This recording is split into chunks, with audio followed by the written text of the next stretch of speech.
Good afternoon. Welcome to this session. We'll be talking about climate change, climate justice, and some related ethical issues. My name is János Pásztor. I am a senior fellow at the Carnegie Council, and I am executive director of the Carnegie Climate Geoengineering Governance Initiative. This is not a session about geoengineering governance. But the issue might come up since that itself raises many interesting ethical questions. Basically what we'll do is I'll do a little quick introduction, including an introduction of the speakers. Then I will ask our speakers to say a few words to basically state their main issue. And then I will try to facilitate a discussion first between the panel members, and then hopefully you'll have some difficult questions to ask, and then there'll be a session on Q&A. And I believe we need to finish by 3:30 at the latest. So we have basically an hour and a half to do what we need to do. So with that, where climate change, we're not in very good shape, to say the least. It's a hot topic.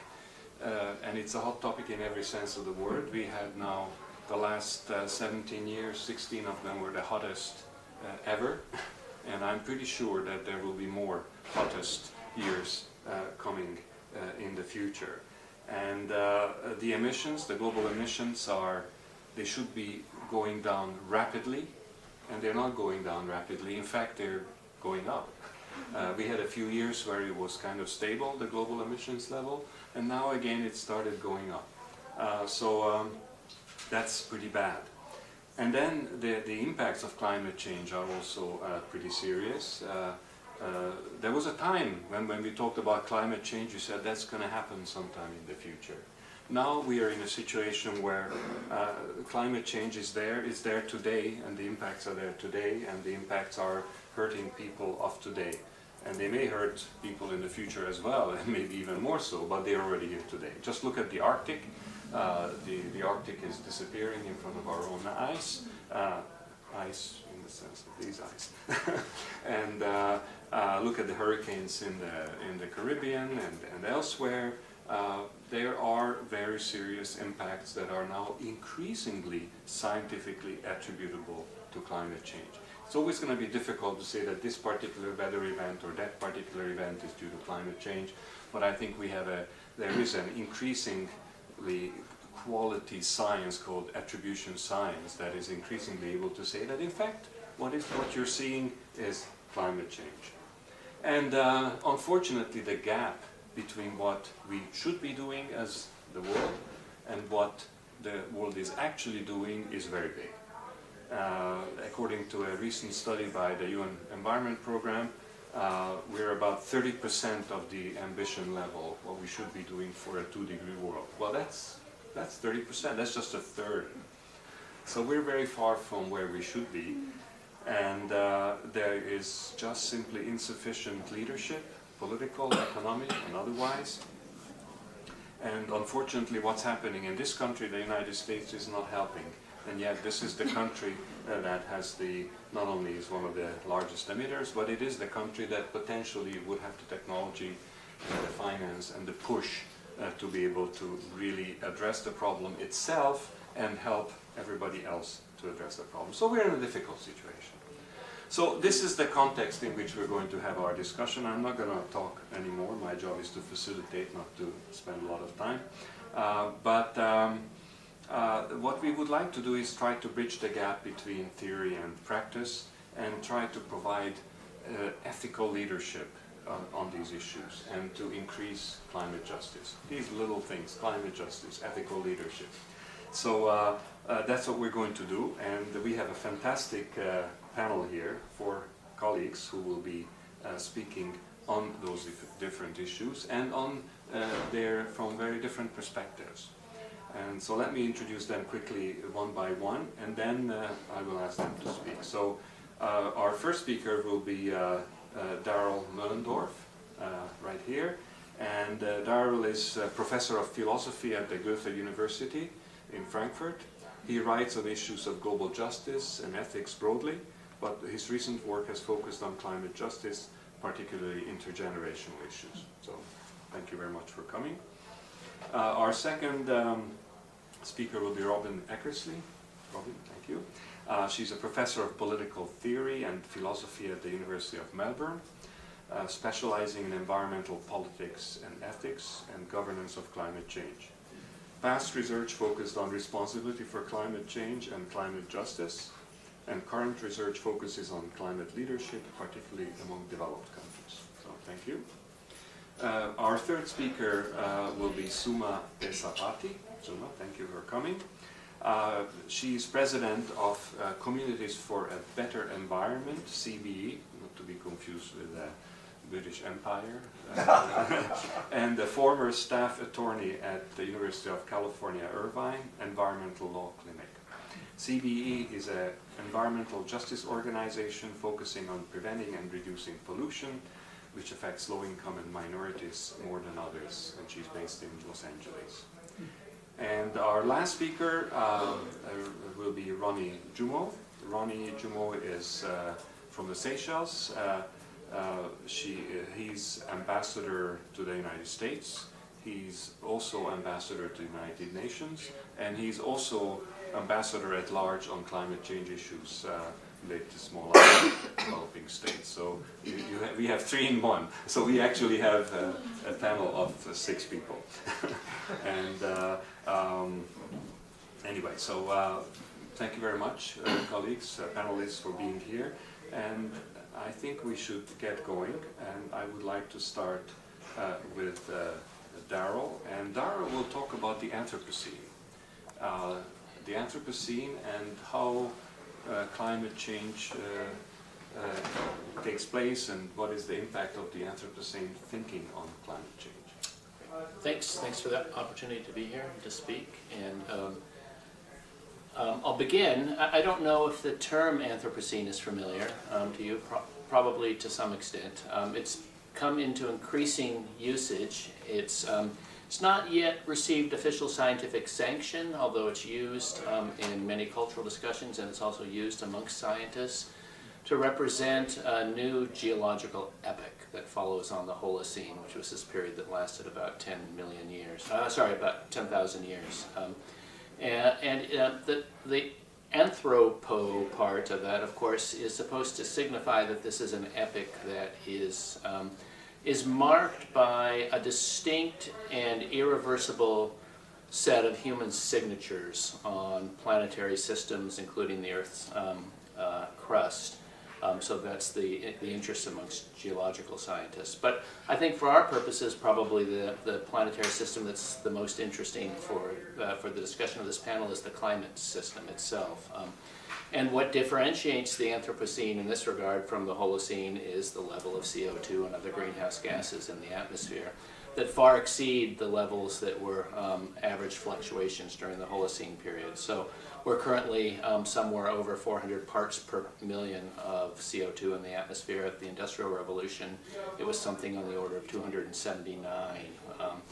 And this is, of course, important because all of these signatures, but climate change in particular, has effects on the functioning of the stable functioning of planetary systems.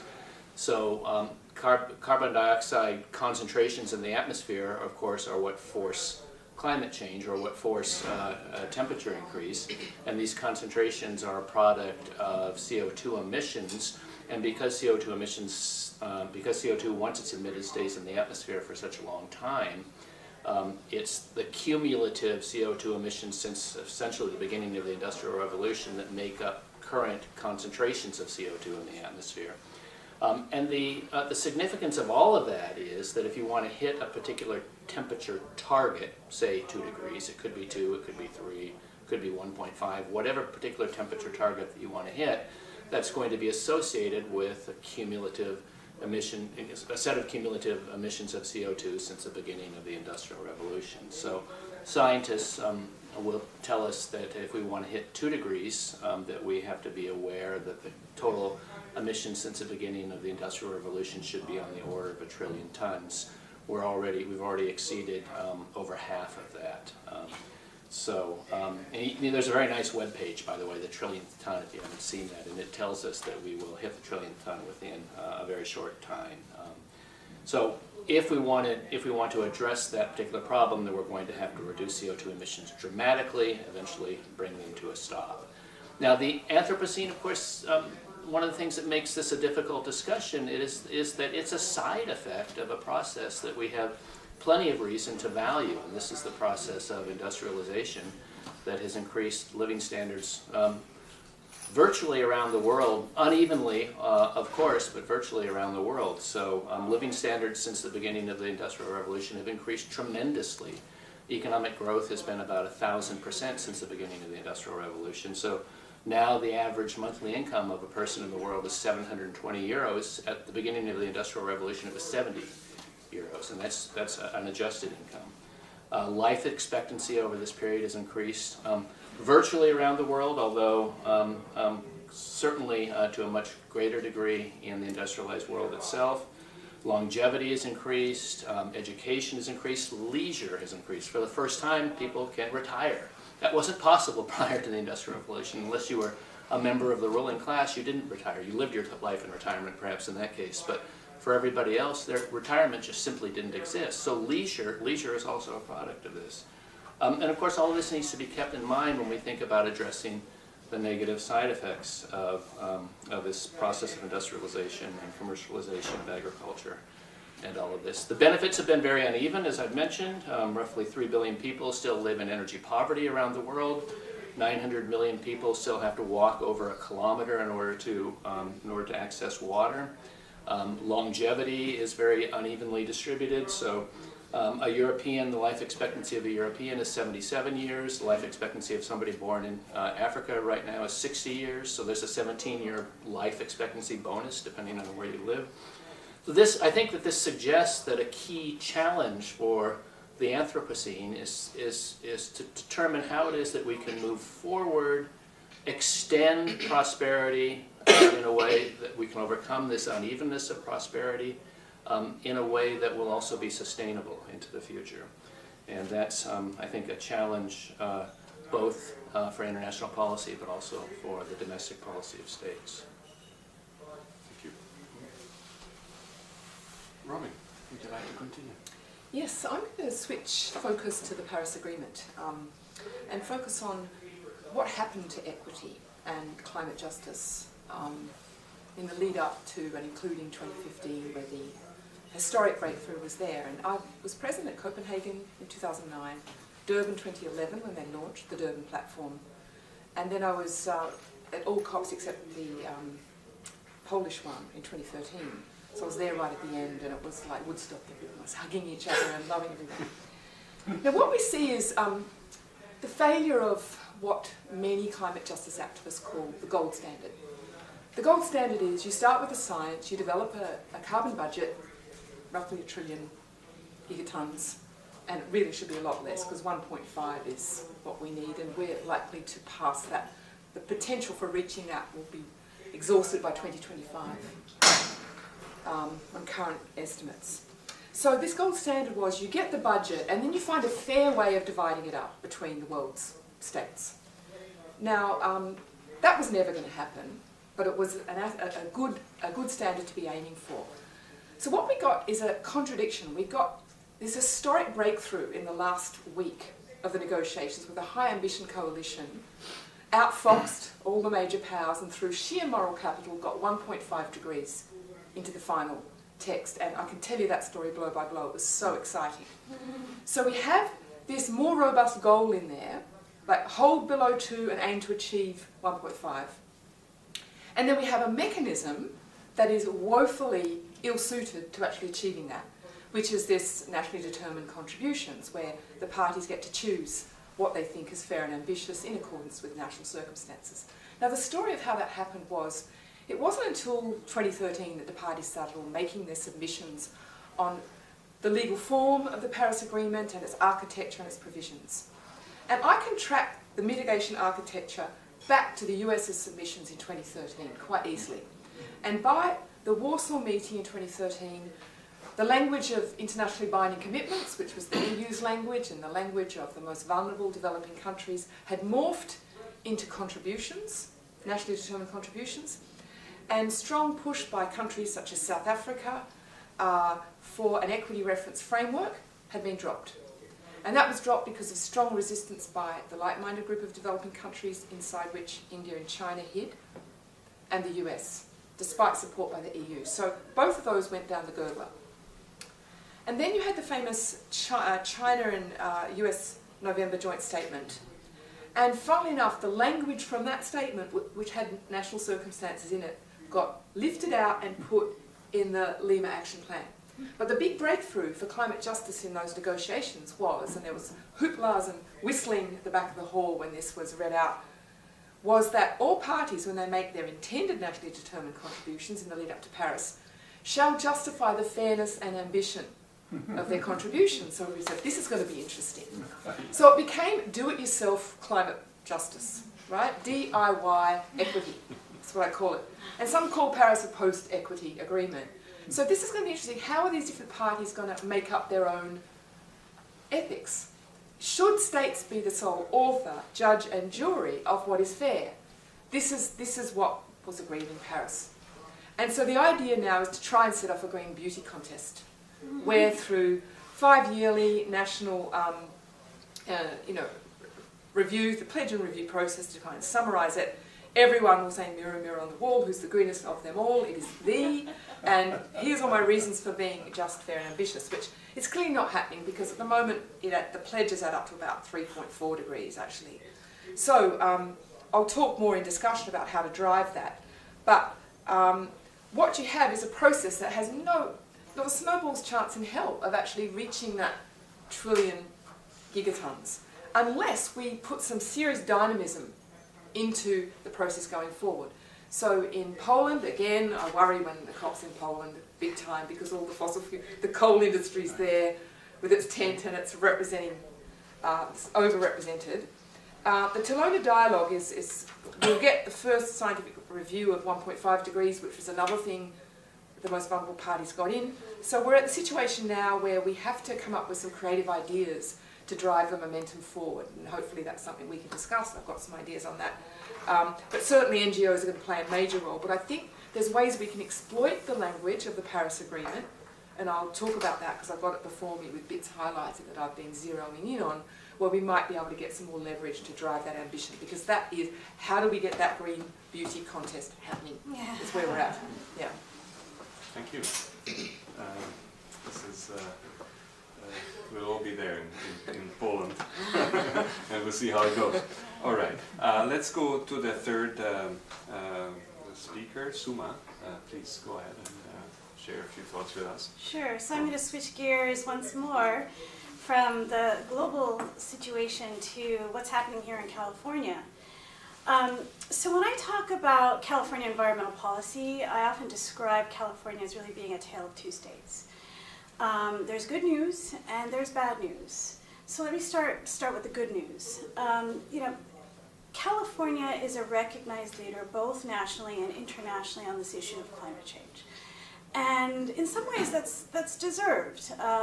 We have made really solid commitments such as a 50% renewable energy generation portfolio by 2030.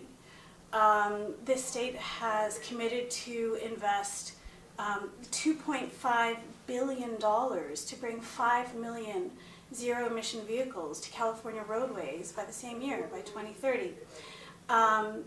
And as further evidence of California's commitment to attempting to reverse the changing climate, Jerry Brown, our governor, appeared in Bonn independently of the federal government to emphasize the importance of remaining in the Paris Climate Accord and to tout some of California's far-reaching policies. And these developments, what California is doing on the issue of climate change, is particularly symbolic when we think about what's going on at the federal level, right? And it's no secret that the federal government is attempting to undo the progress of previous administrations. The Trump administration particularly is attempting to undo that progress. In fact, as an example of that, just a few days ago, the Trump administration signaled its intent to basically remove California's ability, its waiver under the Federal Clean Air Act, to impose fuel economy standards for vehicles that are much more strict than other states. And it's no secret that the federal government, the Trump administration, has declared war on California in so many ways, including environmental policy. And so it's in this incredibly fraught political climate that I hesitate to be critical of California's environmental record. I do feel real discomfort about it.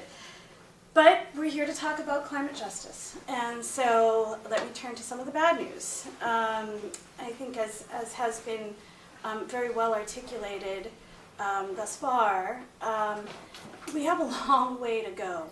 Even here in California, despite our far-reaching policies, we are nowhere near the reduction trajectory that we need to achieve to prevent irreversible climate change. And so, with that context, it's also important to think about equity. And in reality, California's climate policies do very little to improve the lives and the environment of those who are most burdened by pollution, which are communities of color and low-income communities, often people who are located near industrial sources of pollution. It's the same demographic, it's these same communities that are hit first and hardest by climate change. California is actually home to two of the most polluted air basins in the country. The South Coast Air Basin, LA, the LA area basically, and the San Joaquin Valley Air Basin, which is just east of here. All of the pollution from the Bay Area blows east to the San Joaquin Valley. The air quality there is horrendous. People also often forget that California is our nation's third largest producer of oil. We're just behind Texas and North Dakota in oil production. So it should come as no surprise that big oil remains one of the strongest lobbying forces, if not the strongest lobbying force, in Sacramento, our state's capital, even to this day. Something like $122 million of lobbying were spent by big oil in California over the past 6 years, if I have the numbers correct. So California is not only a major producer of oil, we're also a major refiner of oil. In fact, just east of here, in the East Bay, there's a cluster of 5 refineries in communities like Richmond, California, and Rodeo, Pittsburgh, California, and Martinez, all environmental justice All you had to do was rotate the camera a bit further. You would have seen them on that picture. Yeah, right. Yes, literally on the East Bay, on the other side of the bay.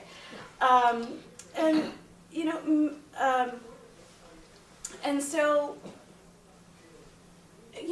back to my point is that, California's climate policies haven't done a whole lot, actually, to improve the conditions on the ground in those communities. And in fact, some of California's policies, such as the cap and trade program, which we'll get into a little bit more detail later, have actually contributed to worsening conditions in a lot of industrial communities here in California. And so, in some ways, the growing wealth gap in California can also be analogized to a growing pollution gap.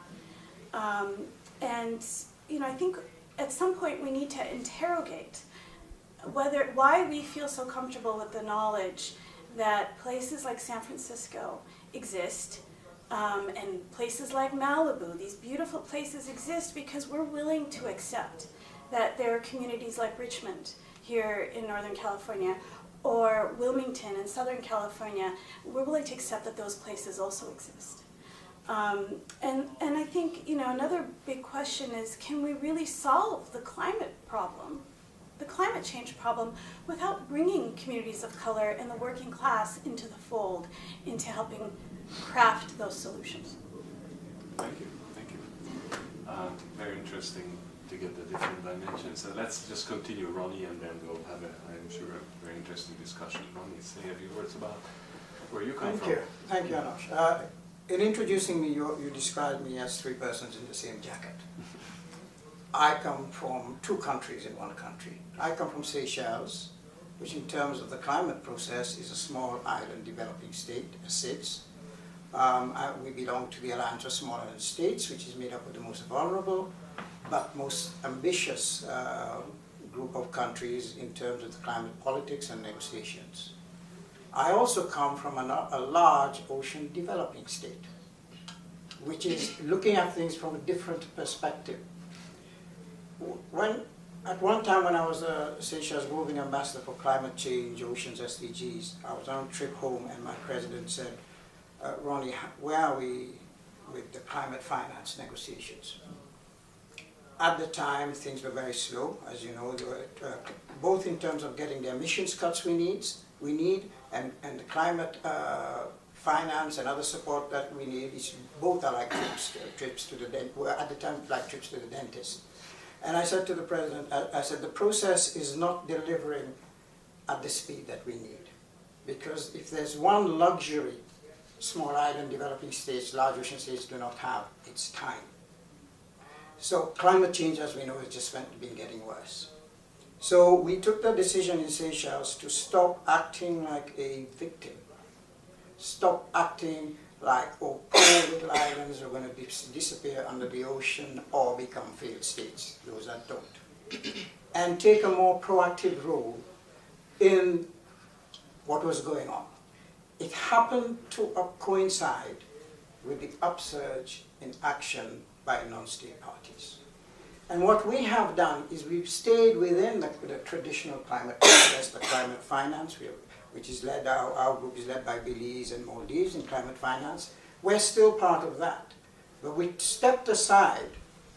Let's take analogy, let's go back to the ocean. It's like you're swimming with the current, we just swam across and went into another sphere of potential funding for climate finance and found in the non-state sector a lot of money waiting to get into the climate and the SDG process. We decided to look at the 2030 agenda on sustainable development and the Paris Agreement on climate change within the same lens. And we tapped into that. And the money we were seeking does not affect, for example, the LDCs. 25% of the small island developing states are what we call the least developed countries, the poorest, who still have access to concessional funding, in theory at least. And the most of us, including Seychelles, were either from middle to high income. And we are high income. And we've been told you're not going to get concessional money. So rather than moan and complain about it, we said, let's do something about it and find new partners. And lo and behold, we found them. Because by changing the narrative, they included some of the countries most responsible for climate change, who when we came to them in the past said, oh, you're one of the rich ones, etc. And we said, look, we're not coming cap in hand. We are not begging. What we are asking you is to help us help ourselves. We're going to come with certain ideas. If you insist that we take a loan, we agree to pay it back, but don't do it in a way that will break our backs. We're already indebted countries. And another conversation started, as a result of which Seychelles did a debt swap with the Paris Club to turn 30% of its oceans into marine protected areas, partly as nature-based, ecosystem-based adaptation to climate change. And that's an area of 1.4 million square kilometers. For us, one of the unintended consequences of current US administration was this upsurge, this reaction, some say it's a rebellion by non-state from subnational. And so we're now partnering with philanthropic people, and these have their own influences on the parties that we're talking about. When we discussed the debt swap, Our finance minister, our environment minister went to speak to the finance ministers of Europe, accompanied by an expert on debt swap from the Nature Conservancy. He said, where is your expertise? We said, we have someone here from the NGOs. Thank you very much, Ronnie. This is fascinating, and I think now I'd like to just follow up on some of the issues that each of you raised, and I'll start with you, Ronnie, because it's still very, very hot in, alive in my mind. What you've described is really fantastic. It's a very interesting example of how a small country can actually get on its feet and get things going. At the same time, I somehow feel that you're kind of letting off the hook the developed countries who were supposed to provide some of this, and this was agreed that they would provide some of these resources and technologies and things like that. And so I just wonder, what does that mean? And how will all the other developing countries feel when they see what you're doing there? Are some of the actions that Robin is trying to push for in the negotiations, are they not worth it? Because there are other ways of doing it. So maybe you can just go a little bit further in depth about this. Yeah, but you have a good point there. We have some of our finance negotiators in the Alliance of Small Island States who said what Seychelles is doing is a distraction. Yeah, it's a $40 million distraction. It's $40 million that was not in the pot that you're talking about.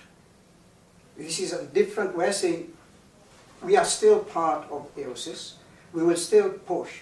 But one of the interesting things is when we go into a room and sit with those countries who are supposed to be delivering the support, instead of being opponents, instead of being, they see Seychelles and they nod. They salute, they say, oh, you guys, but what we're discussing on the table is not the money that we got through the debt swap or through the blue bonds, because blue bonds is more the private sector. What we're saying to other countries, as I said, I'm speaking more about the states here because it's a bit of a different group from many other developing countries, in that with 25, one quarter of our group being having access to concessional funding, which we don't have, more and more of the states are now being pushed into middle income stations as we graduate. And I know some of them are trying to delay graduation. It's the only time in life that people don't want a promotion. Because promotion is supposed to make things better. And we're trying to chart a path to say, no, it's not as bad as you think. In 2008, the financial crisis, Seychelles was the second most indebted country in the world, without any civil strife, without any war, in 2008. We had bonds then, they collapsed. So they were linked to the wrong banks, and we have recovered. And what we're trying to do now is replicate. But when you look at me, we are tired of being treated as victims, poor little powerless state. We are not. We have ideas. You partner with us, or you open the door for us to partner with other people. Because the door that we step through, because now what is happening now is that several Caribbean states who had started debt swaps in the past and dropped them for various reasons. I mean, in some cases, governments change, politics change.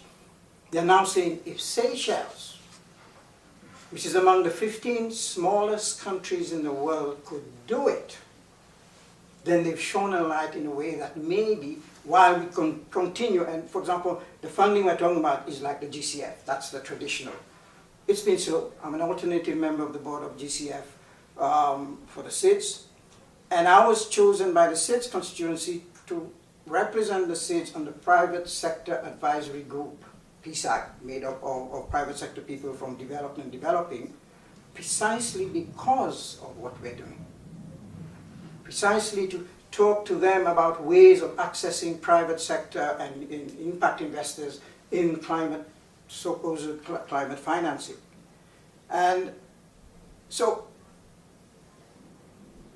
what those countries will say, now what are you doing? It's a distraction. My response is, what do you have to show for bashing these people all this time? You do not get partners by insulting them. You do not get partners by insulting them. You do not get a partner by slapping him or her across the face. You do not get partners by walking into a room and they roll their eyes and here comes AOSIS. You know what happened in Copenhagen when they were having their backroom meetings? The chair of AOSIS walked into the room and Hillary Clinton was there. And she says, I know all about your story, I've been briefed. What a great way to start a negotiation. And that was her reaction. And she's supposed to be on our side. And I was one of the many island negotiations who either cried or teared up in Copenhagen. And within AOSIS lexicon, Copenhagen is a bad word. We don't talk about it. In many other lexica as well. And we said, we will not cry again. Not because we necessarily get what we want. Change the attitude, change the mindset, change the position from which you negotiate. Very interesting. And I'd like to turn to Robin. And Robin, you may also want to react to what you just heard, but you said something very interesting earlier on about how to judge countries' ambition and who is going to do the judging. And the question that I was trying to put to you is, we have the whole constellation of countries is different. The same countries, but the so-called emerging countries have become much more active, much more powerful in many ways. We've also had, especially since the Lima and the Paris COPs, a different kind of engagement from the non-state actors. So how does that impact that? And how can we make the process more just using some of these new developments? Or Yes. can we? Just briefly though, to respond to Ronnie, we see this in other areas because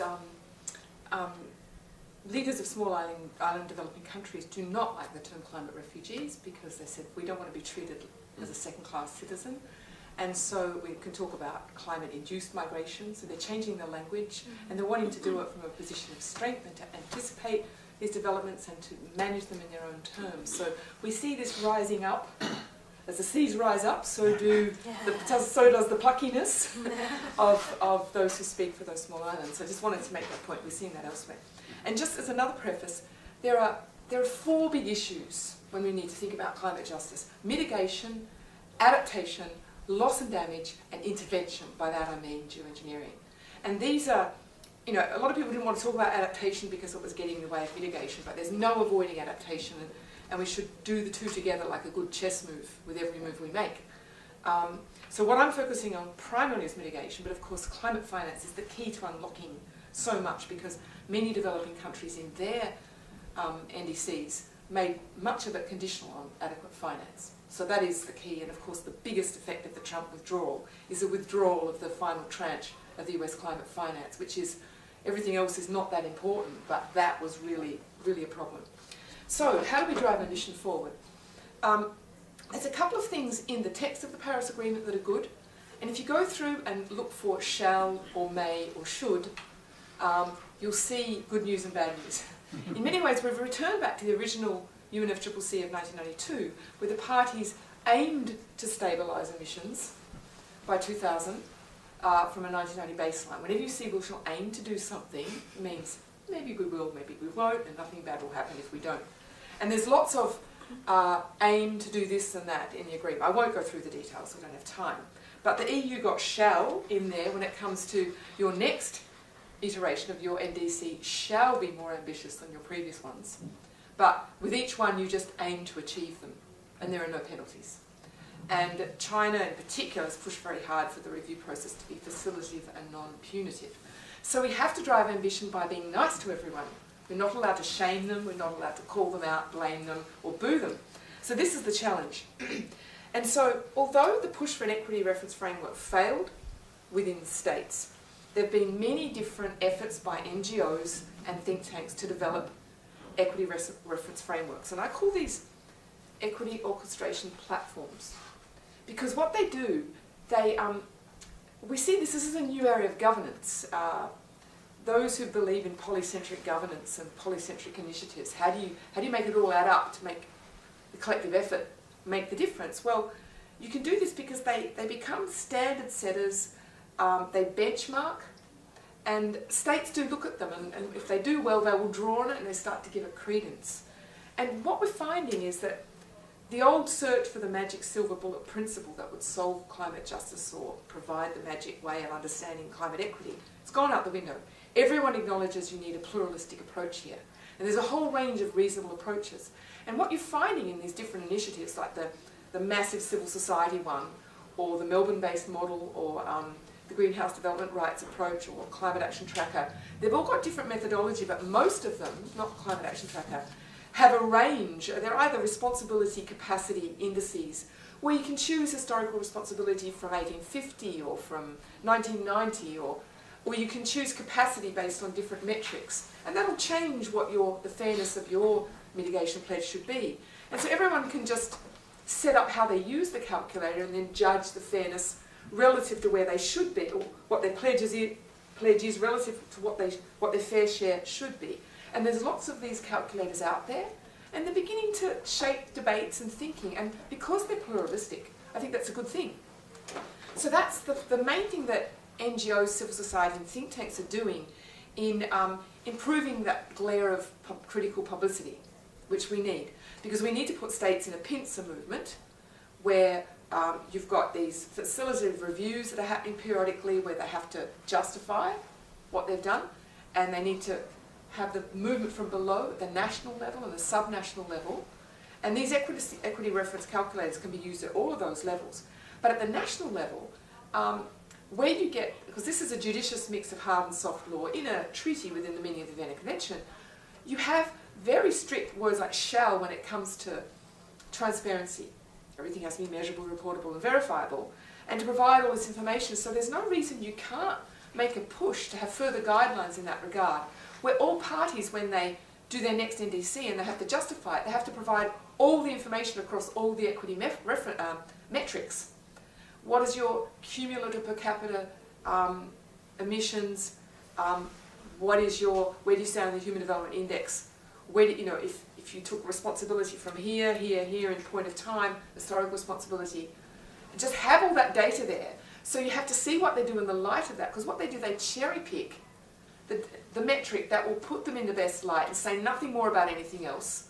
And people can be fooled, very easily fooled. You should read the Australian NDC. It's absolutely atrocious cherry picking of the worst kind. But if they have to have it there against all this data, where they're benchmarked, I mean, you're not forcing them to do anything, but you're making what they're doing really look like what it really is. Atrocious.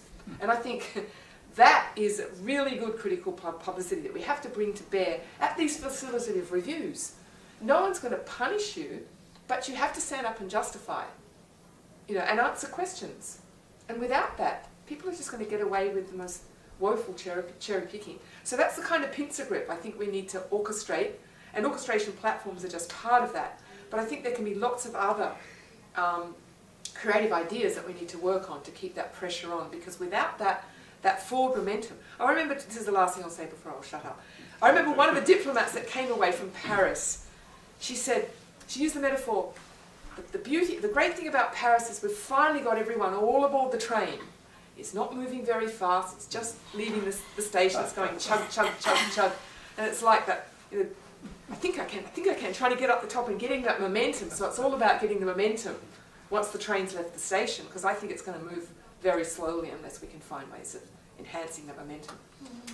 Very interesting. So you have, to follow the train analogy, you have the negotiations, the intergovernmental negotiations moving in the train, and then you have all kinds of ideas about how to call to account these states by civil society organizations, and they can develop lots of good ideas. The question, and I'd like to have a follow-up question to you, is one thing is to exercise that pressure from another train, but how do you see from your experience the ability of these non-state actors to actually bring these ideas then into the negotiation process, so they will become part of the agreed, the one train, the official train? Well, I think in many ways it's more important that they bring them into the national capital, because I've been, just the last few days, doing a really solid read of public opinion research on climate change, and I was surprised to find in this recent work showing that most publics, including in the US, including China, and including in India, are prepared for their countries to do things in the absence of reciprocity by other countries. So there is a popular appetite for that. It's not a huge majority, but it is a majority. And so what's getting in the way, the whole way we think about collective action problems and public goods is actually empirically wrong. The idea that we're all nervous cooperators and we don't do things if there's absolute reciprocity, because Paris can't provide that reciprocity, and yet the public don't mind that. What we do have is two layers of technical complexity, the science and the policy, and that gets in the way of good public communication.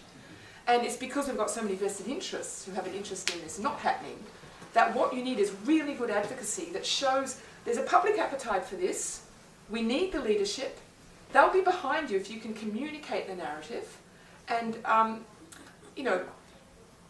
think that when the fossil fuel interests come along and say there'll be carbon leakage, well, so show us the evidence of carbon leakage. And if capital does move to other places and hitch themselves up to a hydro, that's not a bad thing. If they move somewhere else and hitch themselves to a coal plant, that's not a good thing. But show us the evidence.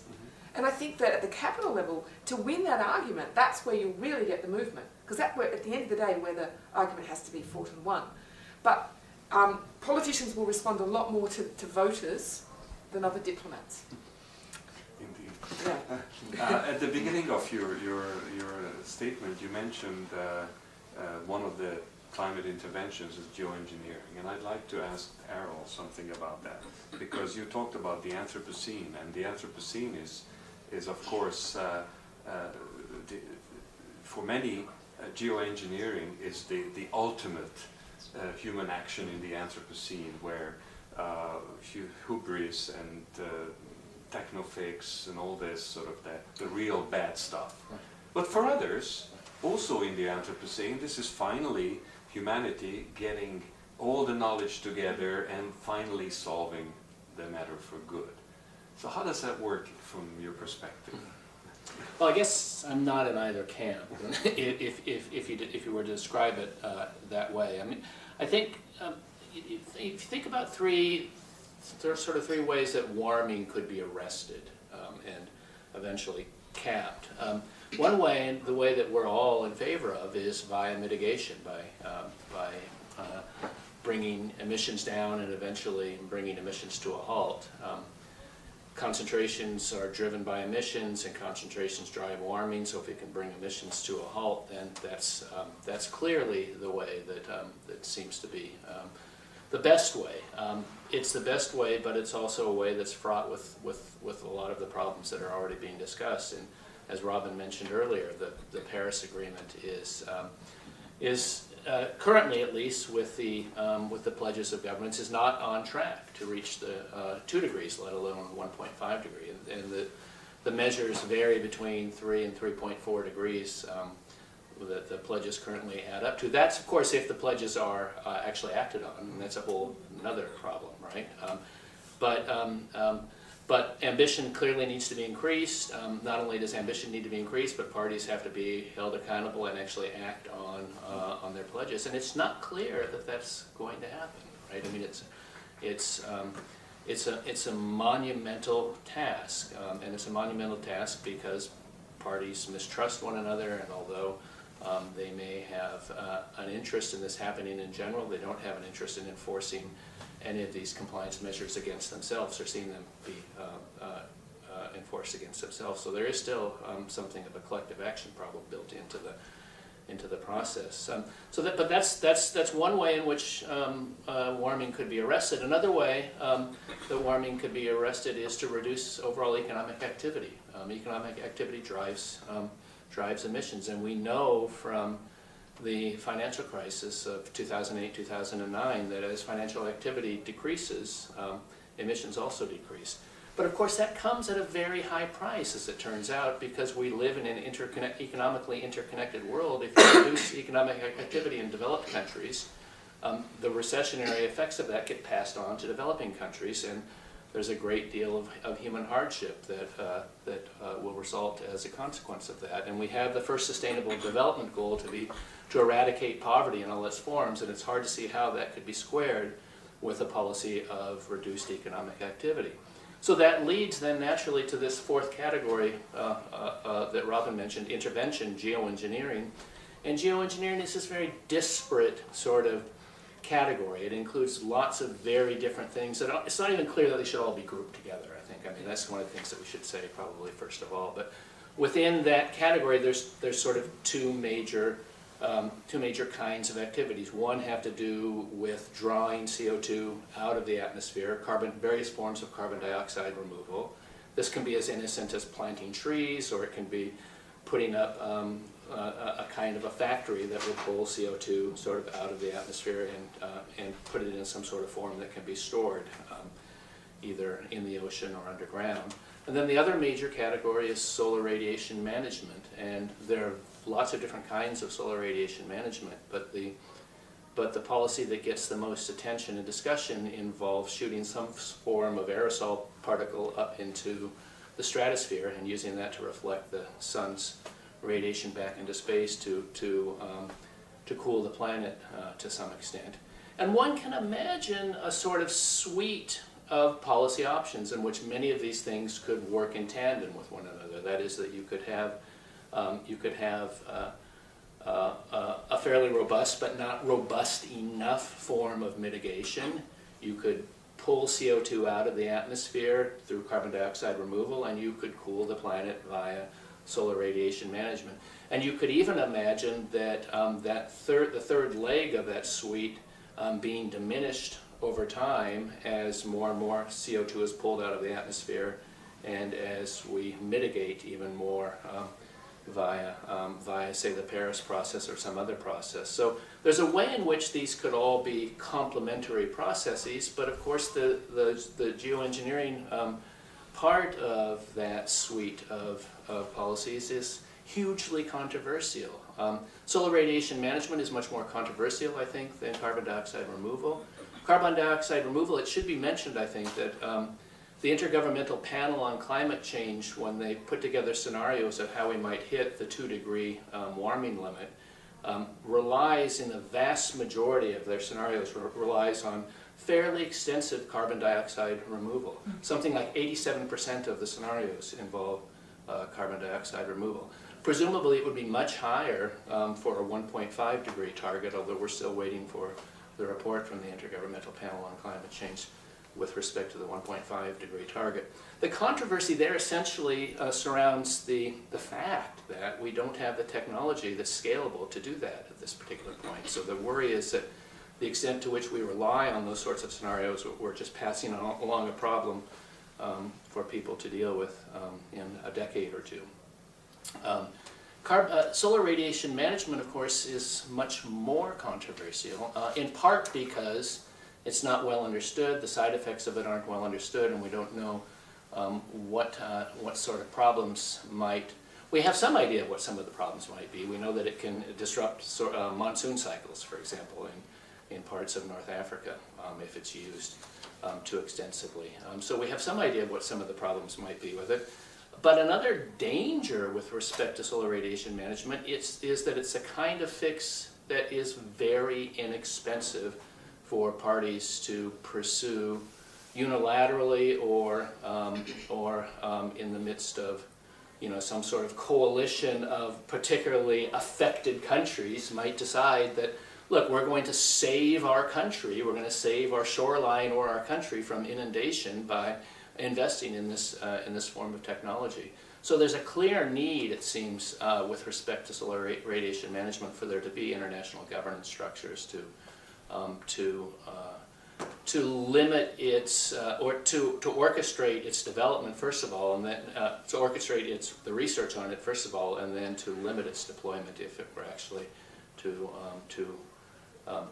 come to a level of development that it could be deployed. Thank you, thank you. I'd like to turn to Suma because you had a very difficult task, as you admitted, that you had to talk about two sort of negative things in a state which we consider as the leader in climate change activities. And I'd like you to say a few more words about one of those, and that's about the trading system. Yeah. the cap and trade system, because we tend to look at that. I mean, not from economists, of course, criticize whether it should be a carbon price or this or that. So not from that perspective, but just simply from a climate protection perspective, one looks at that as a good thing. Yeah. It's good to have that. But you seem to have implied that there were some negative impacts. Yeah. So maybe you could say a few more words about that. Sure, yeah. So here in California, in case folks aren't familiar with our cap and trade system, there's a system where we have a program where large industrial sources of pollution like power plants and oil refineries participate in this program where the state imposes a cap on greenhouse gases, and these facilities can either comply with the cap or buy credits, pollution credits, carbon credits, on the market to satisfy the cap. And over time, the cap is supposed to decline, meaning there will be an overall reduction, in theory, an overall reduction in carbon emissions from these industrial sectors. Great theory. You know, it sounds really beautiful and perfect, but here in California we've experienced that it is very far from perfect and has actually been harmful in a number of significant ways. And part of it relates to how the program was developed. There are some structural defects, fundamental fatal flaws in how the program was designed. One of those flaws was an initial over-allocation of credits to participating facilities. The market was flooded with these credits. They were virtually worthless. Even to this day, the price of carbon credits has barely hovered over the price floor set by the state. They're so plentiful. Even under the extended program from that was recently passed by the California legislature last year suffers from the same over-allocation problems. The other big issue is, you know, the legitimacy of the offsets that form these credits. Multiple studies show that a number of the reductions that were credited would have occurred without the program. So basically, you know, the program allows a potentially large windfall for polluters to reduce pollution in ways they would have done anyway. And so that's called those reductions that would have occurred anyway are called non-surplus reductions. So there are these overall kind of structural problems with the program. And that's just aside from this big question of ethics and morality, is whether pollution, a social ill, something that really has no inherent value, whether that's something that we should commodify, that we should be buying and selling. Isn't that something we should punish? It hurts people. It hurts our planet. There's no intrinsic value in it. And I think, you know, it's this cap and trade program is emblematic of the types of technocratic approaches that represent third wave environmentalism in this country. You know, these big grand economic theories that are disconnected from people, from lived experiences on the ground, that are disconnected from political realities. Who's actually driving how these programs are created, and who do they benefit?